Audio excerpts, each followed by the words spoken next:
Chapter 895. When the news from the Tang Daily reached the Imperial College, it caused another uproar, especially in the School of Mathematics, which caused an unprecedented shock. Li Zixuan had resigned in anger. Not only did he take all the students from the School of Mathematics, but he also poached the original teacher, Su Hongji. The School of Mathematics was once in an awkward situation where there were no teachers or students. Left with no choice, Kang Yingda personally came forward and invited the retired professor of mathematics, Lu Hongyuan, Su Hongji's mentor, to come out of seclusion once again. He also selected a group of students from the various prefectures to fill in the gaps. After all, the majority of students were still willing to go to the Imperial College these days. Although Yanhuang Academy was very famous now, its reputation among the people was still not as good as the Imperial College, the #1 official school of the Tang Empire. It was worth mentioning that the enrollment scale of the School of Mathematics this time was about 2 times larger than before. A total of 71 students were recruited. It was as if they wanted to compete with Yanhuang College in the field of mathematics. Other than the increase in students, Kang Yingda also hired 3 teaching assistants to help Lu Hongyuan teach the School of Mathematics. Therefore, the School of Mathematics was now more than 1 level higher than before in terms of both the number of students and the number of teachers.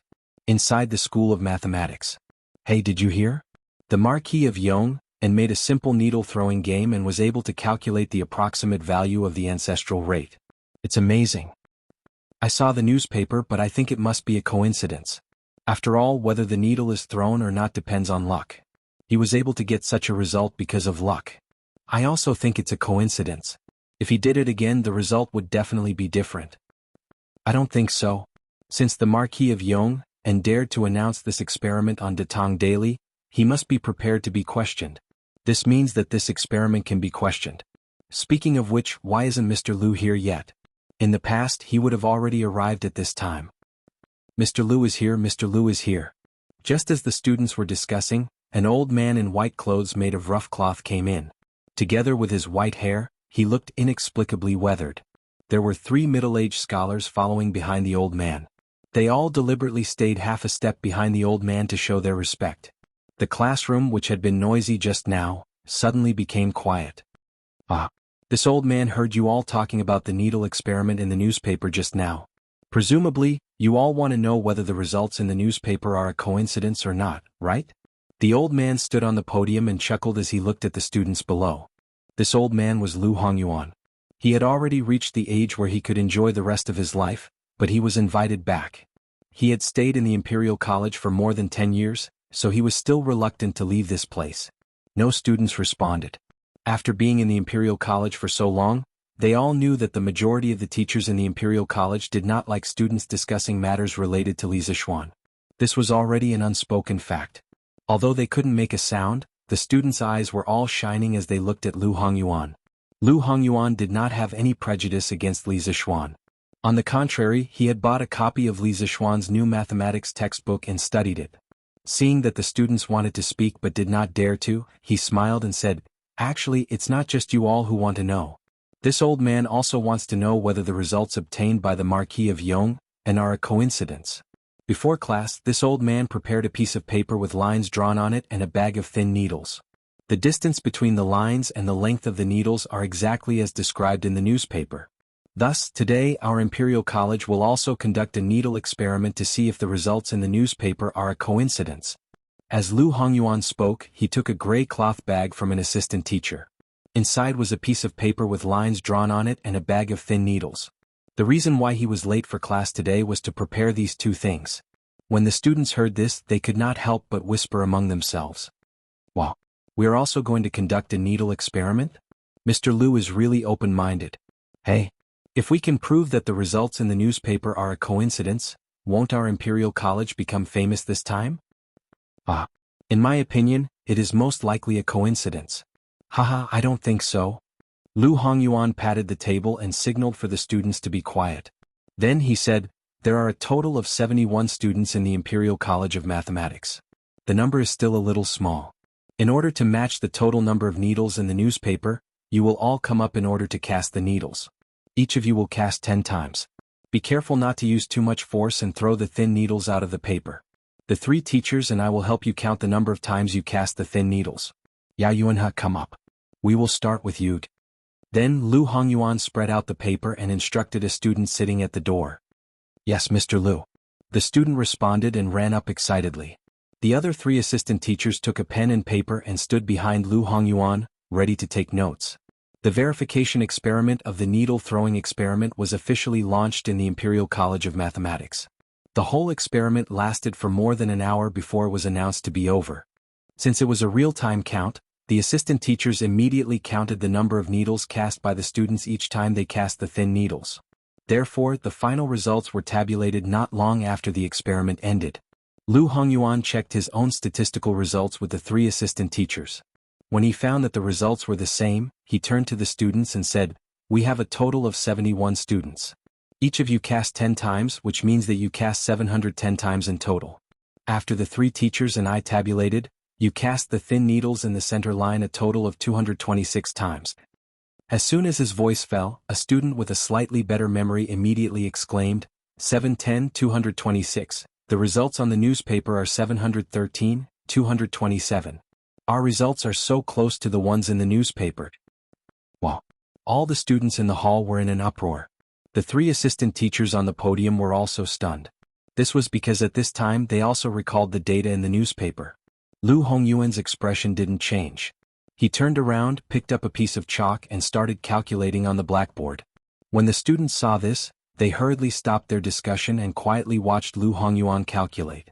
710,226 is equal to 3.141599292. When he reached the 7th decimal place, everyone's expressions became interesting. Lu Hongyuan, who had always been calm in the face of changes, was no exception. At this moment the old teacher was so excited that he was trembling all over. He didn't even notice that the chalk in his hand had fallen to the ground. A miracle. I actually calculated the 6th decimal place of the ancestral rate. Chapter 896. The results of the Institute of Mathematics and Mathematics shocked the entire Imperial College. The professors, teaching assistants, and Confucian scholars who were unhappy with Li Zixuan and mocked Li Zixuan for getting such a result were all slapped in the face by the results of the Institute of Mathematics and Mathematics. "Didn't you say that Li Zixuan was lucky to get the approximate value of the ancestral rate to 3 decimal places? Then Lu Hongyuan used the same method to get the ancestral rate to 6 decimal places. What should you say? This could completely prove that Li Zixuan's calculation of the ancestral rate of the needle experiment was reasonable. Those who understood the key points were all scared silly. One of the biggest problems in the history of mathematics, ancestral rate, was actually able to get the approximate value through a simple needle game. The circle-cutting technique was simply too weak in front of this. Perhaps if Zhu Chongji was alive, he would be shocked speechless for a long time after hearing such a seemingly absurd method of calculating ancestral rate. It was terrifying to think about. If even a needle could be used to calculate ancestral rate, then wouldn't it be true that Li Zixuan used a glass mirror to create a rainbow, double slit to create stripes, iron box to communicate, and water to create 2 gases? What kind of knowledge was engineering? How could it be so magical? At this moment, even the Confucian scholars who had been influenced by Confucianism for more than 10 years were a little shaken in their hearts. They felt that engineering seemed to be more advanced and useful than Confucianism. But they didn't dare and didn't want to say these thoughts out loud. Because they were the disciples of Confucianism, they were also the defenders of Confucianism, and they were also the beneficiaries of Confucianism. But just because the Confucian scholars didn't dare to say it, it didn't mean that the other students didn't dare to say it. In the Institute of Mathematics and Mathematics. As soon as class ended, Lu Hongyuan and the 3 teaching assistants stepped out of the classroom, and the students in the classroom immediately went into an uproar. Too magical. This experiment is too magical.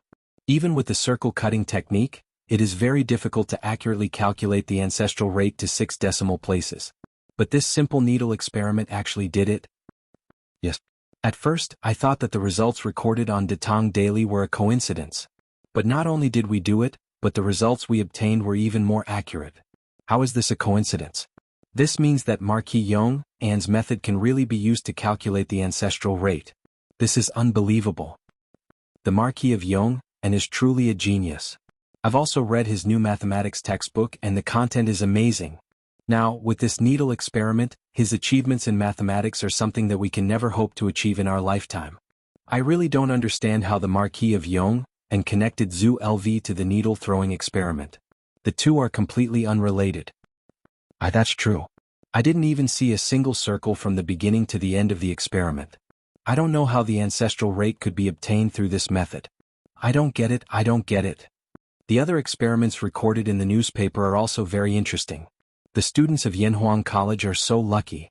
I want to go to Yanhuang College to see what the globe in the newspaper looks like. I want to go too, Brother Yanghe. This break coincides with Yanhuang College's weekend. How about we go together? Ah, let's go together. When the results of Lu Hongyuan's needle-throwing experiment were spread, it caused a huge commotion among the people. Li Zishuan's erudition and the magic of engineering once again refreshed people's understanding. Before Li Zishuan, who would have thought that a small game could solve one of the biggest problems in the history of mathematics? Who could create rainbows? Who could obtain two types of gases from water, one to burn iron wires and one to cause explosions? Li Zishuan, who had been quiet for more than half a month, once again created a big piece of news, pushing him, Yanhuang College and engineering to the forefront of the storm once again. However, Li Zishuan had already expected this effect. The reason why he agreed to Ma Zhou's release of this news was because he wanted this effect. Confucianism had been developed for nearly 1,000 years and was deeply rooted in people's hearts. Wanting to shake its position was tantamount to a fool's dream. Li Zishuan also didn't want to shake the position of Confucianism in a short period of time. He wanted to let engineering appear in people's sight once in a while to make its presence known. As time passed, more and more people would naturally know about engineering. This was a process where dripping water could penetrate a stone. Li Zishuan wasn't very anxious. He was currently recruiting people for the Football Association. Until now, there were only 2 people in the Football Association, him and the bearded man. This wouldn't do. The Football Association was in charge of all the football competitions in Tang Dynasty and the rewards and punishments for players. In the future, it would be necessary to set up a football association branch in various places. The number of people needed was far from what he and the bearded man could handle. Moreover, the bearded man was only temporarily helping the football association. This old fellow would have to run away after a year. First of all, we need to recruit scholars. It doesn't matter if their articles are good or not, but they must be upright, hardworking, and not greedy.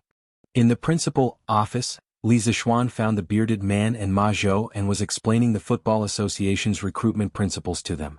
Why did he call Ma Zhou over? The main reason was that Li Zishuan trusted Ma Zhou's ability to judge people. Previously, the scholars that were recruited by the editorial department of Datang Daily were all recruited by Ma Zhou. Moreover, until now there hadn't been any major problems. Therefore, now that the Football Association was recruiting people, Li Zishuan asked Ma Zhou to help the bearded man check. Lord Marquis, I can understand the first part, but is there a need for you to not be greedy? After listening to Li Zishuan's request, Ma Zhou was somewhat speechless. Li Zishuan answered without thinking, of course it's necessary. Brother Ma, you don't understand now, but in less than a year, you will understand why I have such a request. Now, very few people could see the huge market wealth behind football. Why was there endless corruption in football in modern society? Wasn't it because of the money that could be made from football? Ma Zhou could only nod and agree. Then he thought for a while and said, previously, when the editorial department was recruiting people, there was a group of good scholars that were not recruited because of the limited quota. Why don't I let them come over again to solve Marquis' urgent need? Li Zishuan nodded and said, sure. As long as they can pass Brother Ma's eyes, then recruit them. Otherwise, how inappropriate would it be to leave such a big football association to Mr. Zhang San? Being trusted by Li Zishuan so much, Ma Zhou suddenly felt a lot of pressure. He secretly thought to himself that he had to check again later. He couldn't let evil people sneak in and ruin Li Zishuan's big plans. The bearded man laughed and said, ha, thank you for your understanding, Yamacho. Brother Ma, get them to come over as soon as possible. I've been so busy these 2 days that I don't have time to drink with old Wang Jij. When Li Zishuan and Ma Zhou heard this, they immediately laughed. Speaking of which, when these 2 drunkards got together, it could be said that they had met a bosom friend. Chapter 897. Brother Ma, after you recruit them, you must immediately organize them to undergo training on the rules of football and select a group of people with excellent training results to be their coaches. Let's first set up the headquarters of the Football Association, and then find a way to set up the Football Association in the various states of the Tang Empire. In the office, Li Zishuan continued. Ma Zhou nodded and said, Marquis, don't worry. I understand what you mean. After that, he suddenly thought of something and smiled. Oh right, Marquis, after the content of your class yesterday was spread by Datang Daily, it caused a huge reaction in Chang'an City, especially your needle-throwing experiment. It is said that Dr. Liu from the Imperial College of Mathematics did it himself. He threw the needle 710 times and pressed the line 226 times. When the two are divided, it is equal to 3. 1% 1. 25 92. 92. It is even more accurate than the result you got last time. Li Zixuan was a little surprised. Density rate, this Dr. Liu actually got the density rate. Back then, Buffon proposed the needle-throwing experiment, and the Italian mathematician Lazzarini coincidentally used the needle-throwing experiment to get the density rate. Now he proposed the needle-throwing experiment and Dr. Liu got the density rate. It had to be said that history was always surprisingly similar. There were many coincidences in the unseen world. Oh, then this Dr. Liu is really lucky. Li Zixuan sighed with a calm expression. Ma Zhou continued excitedly, Marquis, after Dr. Liu's result was spread, the scholars among the people were more convinced by the other content in the newspaper. Now, the reputation of our Yanhuang College will be even more prosperous. After Ma Zhou finished speaking, the bearded man looked at Li Zixuan thoughtfully. No one knew what he was thinking. Marquis. At this moment there was a knock on the door and Pang Feiji's voice. Ma Zhou and the bearded man looked at each other and found an excuse to leave. They understood that Pang Feiji did not come in directly but chose to knock on the door. It meant that he had something to talk to Li Zixuan alone. Feiji, what's the matter? After the bearded guest left with Ma Zhou, Pang Feiji walked in. Li Zixuan looked up at Brother Chicken and asked. Pang Feiji cupped his fists and said, Marquis, I've received news that Feng Zhidai was conferred the position of Vice Minister of Guards by His Majesty during the morning court meeting. He was also given a mansion. It seems like he's really going to stay in Chang, and for a long time. Vice Captain of the Imperial Guard? Li Zixuan searched for relevant information in his mind and said softly, it seems that he really is here to be a hostage. The guard office was one of the 9 temples. Northern Qi established the guard office, and the guard was renamed the Minister of the Guard Office or Minister of the Guard. The deputy was called the Vice Minister of the Guard. During the Sui and Tang dynasties, it became a non-official position. It was mainly in charge of the palace, ceremonies and ceremonial ceremonies. It lasted until the Southern Song dynasty when it was incorporated into the Ministry of Works. Lier gave Feng Zhidai such an easy job. Anyone with a little political brain could understand the deep meaning behind it. There's no need to pay attention to this person anymore. All we need to do is to take care of our own land. Li Zixuan recovered from his thoughts and said to Brother Chicken. Lier was definitely not a stupid person. Li Zixuan believed that if he could think of something, Lier would be able to think of it as well. Hence, he felt that there was no need to worry about it. Pang Feiji replied, Yes, Marquis. Outside the palace. After the morning court meeting, Feng Zhidai came out of the palace. The guards who followed him to Chang and quickly greeted him. Second young master, are you all right? The leader of the black-faced guards hurriedly asked. What can happen to me? Amu, aren't you making a fuss over nothing? Feng Zhidai chuckled disapprovingly. The black-faced guard said seriously, Young master, we're in Chang'an now. It's not like Lingnan. I have to ensure your safety. Feng Zhidai helplessly waved his hand and said, All right. Go to the inn and pack your luggage. We have a new mansion. The black-faced guard cupped his hands and agreed. On the way, Feng Zhidai sat in the carriage and inadvertently heard that the pedestrians on the road seemed to be discussing the same thing. He opened the window and shouted to the guard outside, Amu, come here. Young master, what's the matter? The black-faced guard called Amu came to the window and asked. Feng Zhidai said, What do the people on the road mean by the needle experiment? Why do I feel like everyone is talking about this? Amu frowned and replied, Young master, I've asked them earlier. They're talking about the content of today's Datang Daily. It seems like the Duke of Yong and has made an incredible discovery again. Datang Daily? Oh, isn't Chang and the origin of Datang Daily? Along the way, Feng Zhidai had seen the Datang Daily in other states. This was also thanks to the help of the Wang family of Taiyuan. Otherwise, he could only read the newspaper in Chang'an. Amu, send someone to buy today's Datang Daily for me. Go now. Feng Zhidai ordered again. Yes, young master. After Amu agreed, he sent someone to buy the newspaper. After a while, he returned with a copy of the Datang Daily. Feng Zhidai took the newspaper and the carriage started moving again, heading in the direction of the post house. Feng Zhidai, who was in the carriage, read the headlines of today's news and thought about the content of the passers-by's discussion. His eyes narrowed instantly. Li Zishuan, I've heard some of your deeds in Lingnan. Now that I'm in Chang'an, how can I not take this opportunity to understand you better? Feng Jidai's eyes were deep as he muttered to himself. Young master, we've arrived at the post house. After an unknown period of time, Amu knocked on the window of the car and shouted. I know. Feng Jidai put down the newspaper, lifted the curtain, and jumped off the carriage. Amu, come with me. Unexpectedly, Feng Jidai was not in a hurry to enter the post house. Instead, he walked to a quiet bamboo forest and ordered. Amu hurriedly followed. Young master. Help me gather some information about the Marquis of Yong'an. As long as it's about him, I want it. The more detailed, the better. Feng Jidai ordered with his hands behind his back. Amu's expression changed slightly as he asked, Young master, you're thinking of? Feng Jidai turned his back to Amu and said, You don't need to know what I'm thinking. Be careful when you're trying to gather information. This is Chang'an and His Majesty has many spies. Don't let anyone find out. Don't look for Li Zishuan's people to gather information about him. That will easily expose you, understand? Amu cupped his fists and said, I understand. Don't worry, young master. I won't cause you any trouble. Chapter 898. The mansion that Li Er gave to Feng Jidai was located in Yongxing Square, which was in the east of the imperial city. Coincidentally, this mansion was right next to Wei Zheng's house. Feng Jidai could be considered to be Wei Zheng's neighbor. Young master, old master has some old friends in Chang'an. When do you want to visit them? Feng Jidai and the rest brought their luggage to the new mansion. After settling their luggage, Amu came over and asked. Feng Jidai thought for a while and said, No need to go first. We need to be clear about our current status. Rashly making friends with the officials will only be disadvantageous to us. Furthermore, isn't there a ready-made one right next to this mansion? Amu, prepare the visiting card. We will visit Minister Wei in the afternoon. His current status was a hostage. As a hostage, if he frequently visited the officials, wouldn't he be looking for trouble?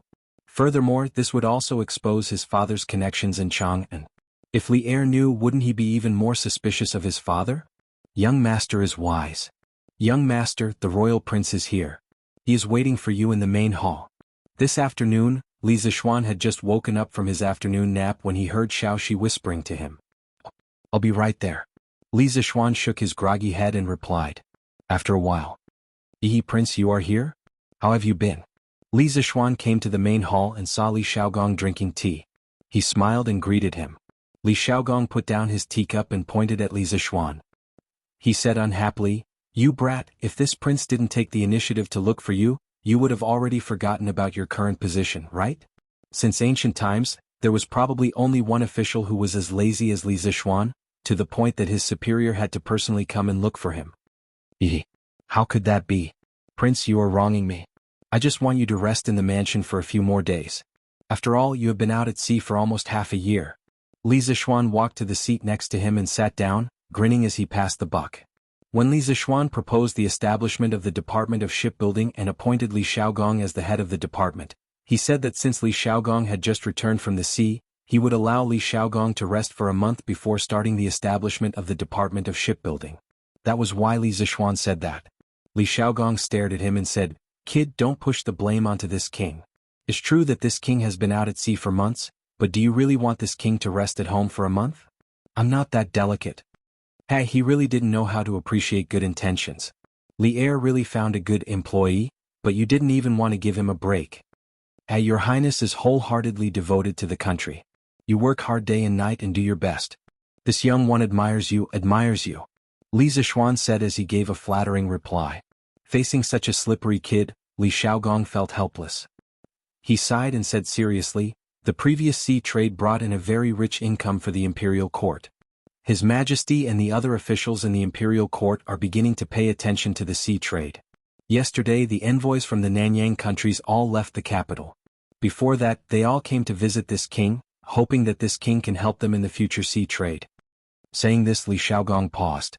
As if he knew what Li Zishuan was thinking, he chuckled and continued, although this king is usually a bit greedy, this king will definitely not accept this kind of money. They are trying to bribe this prince to gain more benefits for themselves in the future sea trade. However, if they gain more benefits, then the imperial court will naturally gain less benefits. This prince will definitely not do something like sacrificing the country's interests to enrich themselves. Li Zishuan stood up and cupped his hands in praise. Your Highness is righteous, this young one admires you. Li Xiaogong laughed and scolded, don't flatter me. This king is telling you this not to boast, but to remind you that as a person in this position, don't be greedy for money that you shouldn't be. Although the borders of the Tang Empire seem stable, there are actually turbulent undercurrents. Moreover, our internal affairs are not peaceful either. The imperial court can use the sea trade to save more money, and we will have more confidence in the war. Li Zishuan nodded and said, Your Highness, don't worry, this young one knows the importance. As the saying goes, every man is responsible for the rise and fall of the world. This young one hopes that the Tang Empire will always be prosperous. Every man is responsible for the rise and fall of the world? Hearing this, Li Xiaogong's eyes lit up. He praised, You're quite accomplished in the art of craftsmanship. A few days ago the entire Chang and city was talking about your class. I didn't expect you to be so accomplished in the art of writing as well. The sentence is well said. I don't know how spiritual Master Ling Su taught such a monster like you. That's right, Li Xiaogong could only think of the word monster to describe Li Zishuan. He was well versed in both the pen and the sword, and was proficient in too many things. Your Highness, you flatter me. This young one's ambition is not in writing. Li Zishuan shook his head and said. What? Li Zishuan thought for a while and said in a deep voice, In this young one's opinion, writing can only be used to arm a person's thoughts, but not to strengthen a country. Engineering is enough.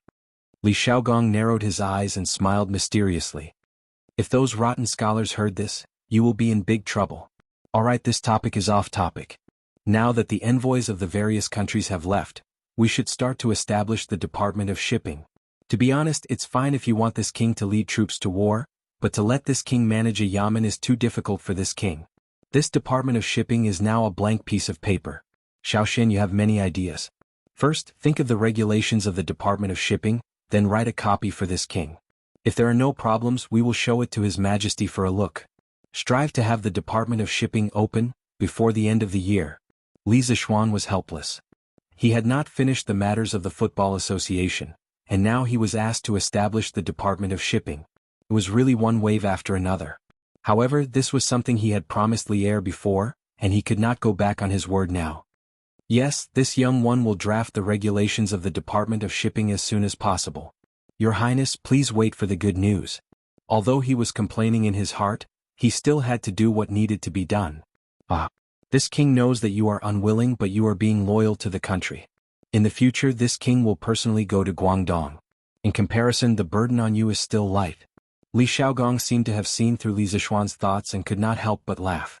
Li Zishuan inexplicably shuddered. Li Xiaogong was right. He was only giving ideas in Chang, and it was far better than Li Xiaogong going to Guangdong for a long time on a business trip. To Li Zishuan, in this era where there were no trains or planes, he was not willing to go far even if he was beaten to death. Chapter 899. By the way, Xiaoxian, the football you've been working on seems to be quite interesting. I heard that His Majesty even came to Yanhuang College to play a game. If I didn't have to go south soon, I would probably form a team to play too. In the main hall of the Yunshan residence. After Li Xiaogong finished talking about business, he suddenly talked about the recent football. His face was full of regret. Obviously, he should have heard a lot about the 2 football games of the academy. Li Zishuan smiled and said, Since your Highness likes football, I'll give you 2. You can take them to the south to play. Besides, when everything is settled there, His Majesty will definitely summon you back. As a prince of the Tang Empire, Li Er would not let Li Xiaogong stay in the south for a long time. At most, he would be summoned back by Li Er after the business of the shipping department in Guangdong port stabilized. This was something that everyone could see clearly. Then this prince will accept your kind intentions. You don't know that my subordinates have been drooling for this football for a long time. Li Xiaogong laughed heartily. He had an expression of disrespect, which made Li Zishuan feel that he had been deceived. When Li Zishuan first started to make football, he just wanted to play with it for himself.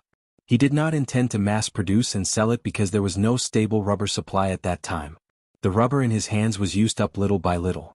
Later, after reaching a trade agreement with Jinla and Piao, Li Zishuan had rubber supply. In addition, Li Zishuan also intended to promote football.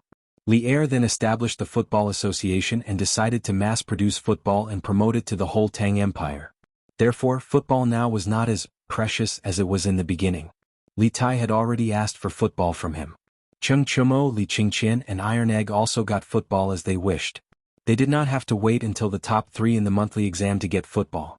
Seeing Li Zishuan's gloomy face, Li Xiaogong stood up and smiled. Okay, you should hurry up with the shipping department. I won't disturb you anymore. Hey, your residence is built well.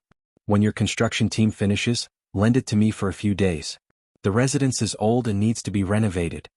Li Zishuan was speechless. It was not like he had never been to the Duke's residence. It was magnificent inside. How did it look like it had been in disrepair? Li Xiaogong obviously wanted to renovate his residence according to the architectural style of the Yunshan residence. He had to admit that in terms of personal enjoyment, he and Li Xiaogong. Yes, the construction of the academy has basically been completed. If your highness needs manpower, you can choose from the construction team at any time. I'll give you a few sets of furniture furnishings. Since Li Zishuan wanted to give him a favor, then he would give him the full set. Li Zishuan had a good impression of Li Xiaogong. Good. You're the right person.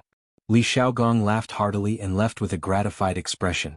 At night, in the new residence of the Feng family, the study was brightly lit, indicating that the owner of the residence was still awake. Curved Yuan Plow, Immortal Drunken Wine, Soft Village, Detang Daily, Yanhuang College. Li Zishuan built such a huge foundation in Chang, and in less than a year. He is indeed different from ordinary people. Feng Zhidai muttered to himself in the study under the candlelight. There was a thick stack of documents on the table in front of him. It was the information about Li Zishuan that his guards had gathered. Lingnan was relatively uninformed. He had heard of Li Zishuan's name and had used Li Zishuan's items, such as Detang Daily and Immortal Drunken Wine. But after reading the information he realized that Li Zishuan had done a lot of things in the past year. The more he read the information, the more shocked he was. The speed of Li Zishuan's rise was beyond the scope of ordinary people's understanding. Li Zishuan descended from the sky and wiped out the 7 cultivators of true virtue sect with his own strength?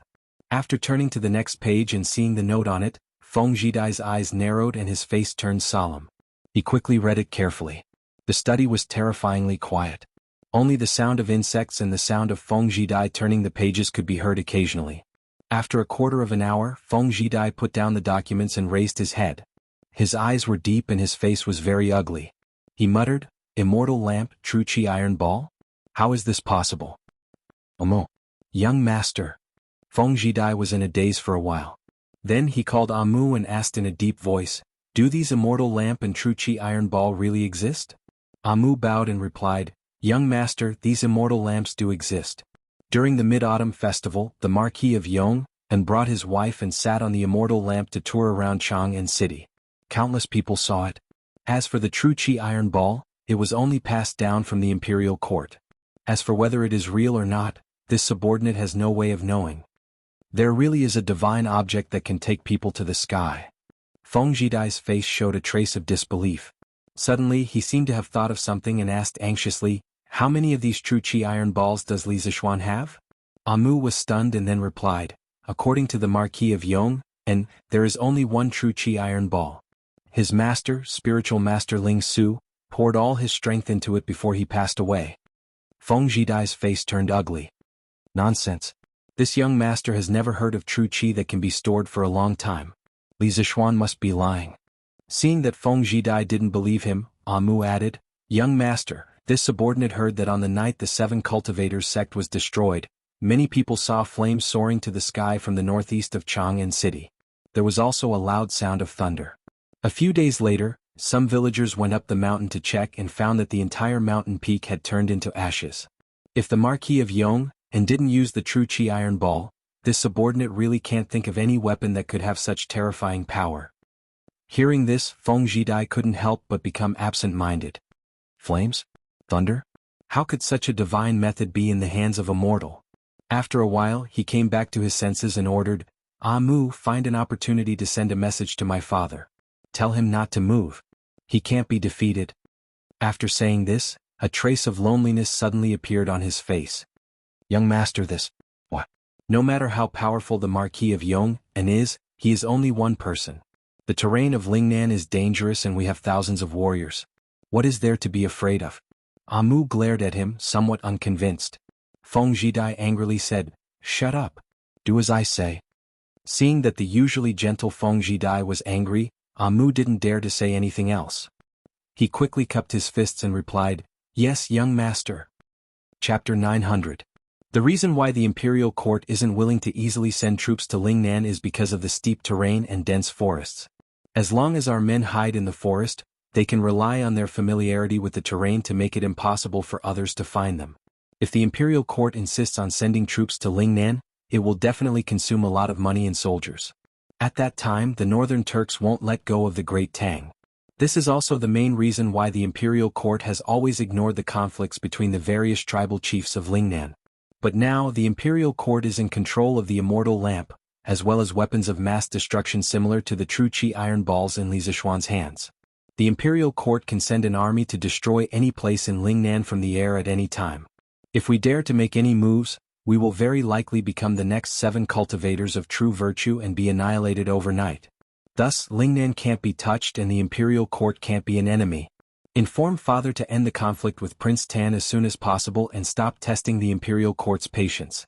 The Great Tang's current strength is not something a trifling Lingnan can provoke. In the study of the Feng residence, Feng Jidai was silent for a while before speaking. The Prince Tan he spoke of was a tribal chief in the western part of Guangdong during the Sui and Tang dynasties. He was active in the northwestern part of Gaozhou and the northeastern part of Huazhou. He was a tribal chief on the same level as Feng Ong and Gaoliang. In the first year of Jingguan, due to the issue of territory in the northern part of Gaozhou, the Lingnan tribal chief Feng Ong and Prince Tan repeatedly attacked each other and did not enter the imperial court for a long time. The various prefectures and prefectures reported that Feng Ong was plotting rebellion dozens of times. Only then did Li Er become suspicious and decide to send troops. In the study, after hearing Feng Jidai's analysis, Amu's face was full of shock. The fate of the 7 cultivators sect was right before his eyes, so he had to believe that what Feng Jidai said was very likely to happen. At that time, the imperial court would send a group of divine soldiers to descend from the sky on the back of the celestial lamp and throw some of them down. Li Zishuan was able to destroy the 7 cultivators sect with 2 Grandmaster realm experts by himself. If the imperial court's army could imitate Li Zishuan's method of attack, it would be too terrifying. Thinking of this, Amu's back couldn't help but be covered in a layer of cold sweat. Young master's foresight is truly admirable. Amu bowed and cupped his fists. Feng Jidai nodded. After a long while, he sighed softly and said, "Go. Based on the current strength of the imperial court, we are definitely not their match, so we cannot act rashly. Find a chance to pass the news to my father as soon as possible. The situation in Lingnan must be stabilized as soon as possible." Yes. In the blink of an eye, 3 days had passed. In these 3 days, in addition to the increasingly heated discussion about Li Zishuan's engineering enlightenment class, the influence of football had further expanded and had begun to affect the states and counties near Chang'an. As of now, there were more than 100 teams registered with the FIFA, including 11 states and counties including Chang'an. As Datang Daily gradually spread the news of football to remote areas, it was believed that more and more teams would come to sign up. Of course, how many teams would still exist after a year was another matter. After all, when the league ranking tournament was held in March next year, only 20 teams could enter League 1, 30 teams could enter League 2, and the rest could only be regarded as amateur teams. They would face the situation of no prize money and no sponsorship. It was worth mentioning that Cheng Chumo also formed a team, but his team was mostly playful because the players were all second-generation Chang, and rich second-generation like Yuqi Baolin, Wang Meng, Sun Zifan, Zhang Sunchong, and even Li Tai. In fact, Li Tai himself also wanted to select a group of guards to form a professional football team, but his identity was too special. If he formed a team and no one dared to play against him, then it would be bad. Therefore, he and Li Qingqian consciously did not form their own team, but only played in Cheng Chumo's team occasionally. On this day, Li Zishuan was working in the office of the academy. Previously, Li Xiaogong had asked him to draft the structure and management regulations of the Department of Shipping, and now it was basically in the final stage. It was strange to say that this guy's work efficiency was highest only in the academy, and he was too lazy to move at home. This was one of the reasons why he always liked to work in the principal's office, in Guanghua Building. As for the Department of Shipping, its function was somewhat similar to the modern customs. Therefore, Li Zishuan divided the Department of Shipping into 4 departments according to the structure of the customs and the current situation of the Tang Empire. the General Department, the Inspection Department, the Tax Department, and the Inspection Department. The General Department was jointly led by the left and right secretaries of the General Department. The Inspection Department had a general supervisor and 2 deputy supervisors, who were mainly responsible for investigating the smuggling of goods or goods that were prohibited by sea. For example, the Tang Empire's curved plows, cement, celestial lamps, weapons, and other things that contained a certain amount of technical content and were extremely beneficial to the people or the army. These goods were definitely not to be sold to other countries. The Tax Department had a general supervisor and 2 deputy supervisors, who were mainly responsible for collecting taxes on sea trade goods. Of course, these goods included both imported and exported goods. As for the tax rate, it was different for different goods, but overall the difference was not too big. Excluding the tax, the merchants were still very profitable. As for the Inspection Department, it was mainly responsible for supervising the daily behavior of all the officials in the Department of Shipping and whether they were honest or not.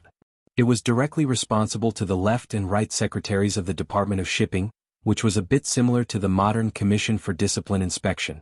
In addition to building the framework of the Department of Shipping, Li Zixuan also sorted out some details, such as the list of prohibited goods, the import and export tax rate of various goods, and so on. He wrote down a voluminous 70 to 80,000 words, which was enough to fill a short story. Yamacho, Mr. Su is looking for you. At this moment, Mo Zhong pushed the door open and came in. Mr. Su reported, and then he hesitated to speak. What's the matter? Li Zixuan asked casually, and then put down the pencil, tidied up the regulations of the Department of Shipping he had just finished, and put it in a file bag made of craft paper. His current office was becoming more and more like a modern office, and basically had everything. Yamacho, Mr. Su also brought Dr. Liu from the Imperial College of Mathematics. What do you think? Mo Zhong said in a low voice. Having been in the academy for so long, he knew that Li Zixuan and the Imperial College had a bit of enmity, so he was not sure whether to let Su Hongji and Dr. Liu in. Li Zixuan was startled, and then he laughed and scolded, "When did you learn to be tactful? Quickly invite the 2 gentlemen in." Chapter 901. Li Zixuan didn't have any grudges against the Imperial College. At most, some people in the Imperial College didn't like him. He didn't take these things to heart. Back then, when he had angrily resigned, it had not been to deliberately target Kang Yingda. On the contrary, when he had been teaching at the Imperial College, Kang Yingda had taken good care of him. In the end, he had just been a little dissatisfied with the Imperial College, where Confucianism was prevalent. Besides, it had been so long. He only wanted to do well at Yanhuang College. How could he have the time to care about these small grudges? Haha, Mr. Su, Mr. Liu, come in and have a seat. Mo Zhong served the tea. Mo Zhong welcomed Su Hongji and Liu Hongyuan in. Li Zixuan hurriedly stood up and greeted them warmly. Su Hongji cupped his hands and said sincerely, "Yamacho, this is my teacher. He has something to ask you. I hope you won't mind." "Hey, Mr. Su, you're too serious. This is the first time I've met Dr. Liu. There's no such thing as past grudges. Come in and have a seat. Dr. Liu, please." Li Zixuan interrupted Su Hongji without waiting for him to finish. Liu Hongyuan looked at Li Zixuan appreciatively and followed Li Zixuan inside. He smiled and said, "Marquis Yong, and is so young, but you have such a big heart. No wonder you can build up such a big business in just a few months." They sat down one after another. Li Zixuan smiled and said, "Dr. Liu, you're too kind. You've been working hard at the Imperial College for decades, teaching and educating people. You're the role model of my generation." Li Zixuan knew that Liu Hongyuan was Su Hongji's teacher. He also investigated Liu Hongyuan's past deeds. He was a respectable teacher of the people. Seeing Li Zixuan's kind face without any displeasure, Su Hongji, who was still worried, was relieved. Liu Hongyuan said, Forget it. That's all in the past. Don't mention it again. Today this old man has come to find the Marquis of Yong, and because I have a request." The old man had been teaching for his entire life, but he did not put on any airs at all. His attitude was also quite humble. He was completely different from those rotten scholars. Li Zixuan admired him in his heart, but he quickly said, "Old mister, you're too kind. If you have something to ask, just say it. There's no need to talk about asking for it. Isn't this too much for this junior?" When Liu Hongyuan heard Li Zixuan's reply, he didn't bother to be courteous. His pale old face was now flushed red. He was probably very excited at this moment. "A few days ago I saw the needle toss game that Marquis Yong and made. Out of curiosity, I also made a similar game at the School of Mathematics. I'm sure Marquis Yong, and has already heard of the results. To be able to accurately calculate the 6th decimal point of the ancestral rate in my lifetime, this old man is naturally excited, but... Speaking of this, the old man paused for a moment. Li Zishuan cooperated and asked, "But what?" "Professor Lu, there's no harm in saying it directly." Lu Hongyuan nodded and continued, "But no matter how much I thought about it, I still couldn't figure out how to calculate the ancestral rate through a simple needle toss game. This seems like child's play."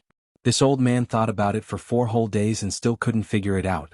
Thus, I shamelessly came here to ask Marquis Yong, and for advice. I hope you don't blame this old man for coming uninvited. So it was for the needle toss experiment. After hearing this, Li Zishuan finally understood why the old man came. However, he couldn't help but feel that it was a little funny. To be troubled over a question for 4 whole days, this was really a stubborn old man. Actually, regarding the theory behind the needle toss experiment, many teachers from Yanhuang College, including Su Hongji, had come to ask him. However, he didn't say anything. He wanted to let the teachers from the college slowly find the answer themselves. Now that the old man came all the way here just for this, Li Zishuan couldn't continue to keep him in suspense. Since Professor Lu wants to know the theory behind this game, then this junior will explain it today. If there are any mistakes, I hope the 2 of you can point them out, Li Zishuan said politely. Then he took out a pencil from the pencil box on his desk and a piece of white paper. He began to explain as he drew. Let's assume that there is an iron wire bent into a circle.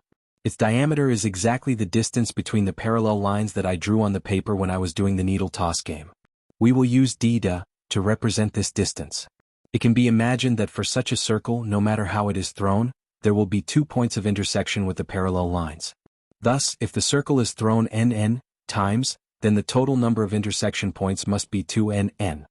Cough cough, the people of Tang Dynasty didn't understand English, let alone the pronunciation of the English alphabet.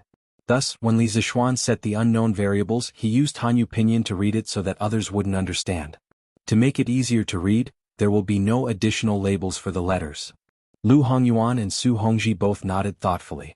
Both of them had learned Li Zishuan's new mathematics and had read about equations in the textbooks, so they could understand Li Zishuan's method of setting the unknown variables.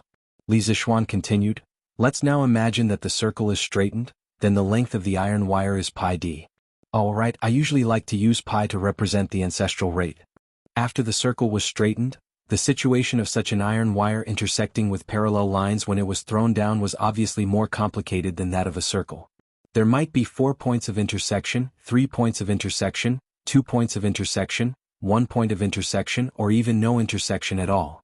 Since the length of a circle and a straight line are both pi d, according to the principle of equal opportunity, when they are thrown a large number of times and are equal, the total number of intersection points between the 2 in a set of parallel lines is approximately the same. That is to say, when a wire of length pi d is thrown n times, the total number of intersection points between the wire and a set of parallel lines should be approximately 2n. Now let's talk about the case of the iron wire length L. When the number of throws n increases, the total number of intersection points of the iron wire with the parallel lines, m, should be proportional to the length L, thus m equals kl, where k is the coefficient of proportionality. In order to find k, we only need to note that for the special case of L equals pi d, we have m equals 2n. Thus, we get k equals 2n, pi d. Substituting the former formula, we get m is almost equal to 2ln, pi d, and thus pi is almost equal to 2ln, dm. When the length of the line is half the distance between the parallel lines, the above formula can be written as pi is almost equal to nm. These are the 2 needle throwing games we did before. There were some beyond the scope of the knowledge, so Li Zishuan forgot to explain. He didn't care whether they could understand or not, he just said it all. Sure enough, Lu Hongyuan and Su Hongji both frowned. The 2 silently digested the information. After a while, Lu Hongyuan asked, "I have something I don't understand. What is the principle of equal opportunity?" Chapter 902. In the office. When Li Zishuan heard Lu Hongyuan ask about the principle of equal opportunity, he couldn't help but rub his eyebrows. This problem was too complicated to explain. After thinking for a long time, he still didn't know where to start, so he could only say, "Dr. Lu, this so-called equal opportunity, I can't explain it to you at the moment. In the future, another field of mathematics will be derived, called probability theory and mathematical statistics. After you finish reading that book,